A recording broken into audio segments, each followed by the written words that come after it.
Hola, fanàtics de la cultura! Benvinguts a un nou vídeo de les propostes de la setmana des de casa. Doncs la primera proposta que us presentem són continguts en línia de dos dels grans folcloristes catalans, Joan Amades i el Baró de Maldà. D'una banda, l'Associació Cultural Joan Amades ha començat a publicar una sèrie de càpsules sobre el folclorista al seu canal de YouTube. Els continguts són fragments de les obres del folclorista comentades durant uns 2 o 3 minuts. D'altra banda, l'Esbart Català de Dansaires està difonent continguts sobre Rafael d'Amat i Cortada, també conegut com el Baró de Maldà, a la seva pàgina web cada dia. Les entrades es diuen 200 anys sense el Baró de Maldà, des de casa estant.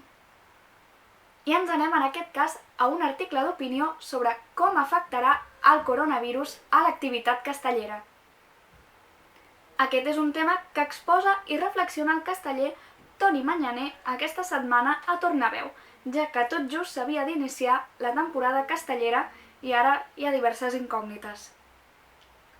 I passem d'un article d'opinió a un documental sobre la revolta de les Quintes a Gràcia.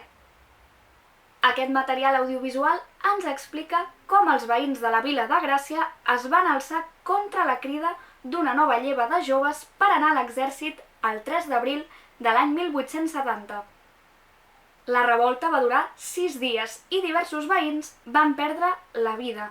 El documental compta amb la col·laboració del grup 1850, la Fundació Festa Major de Gràcia, els 3 toms de Torrelles de Llobregat, el Cargol Graciós i la Coordinadora de Colles de Cultura Popular de Gràcia. I aquesta setmana continuem parlant de sopes i en aquest cas és el torn de l'escudella de Castellterçol. Aquesta escudella té una llarga tradició, es creu que ja es preparava des de l'any 1587 i es prepara de forma multitudinària el dimarts de Carnaval a la vila de Castellterçol. La celebració compta amb grups d'animació i, paral·lelament, també s'hi celebra la Fira de l'Escudella, un esmorzar popular i el ball de disfresses.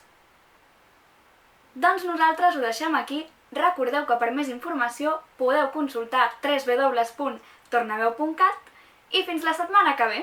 Salut i cultura!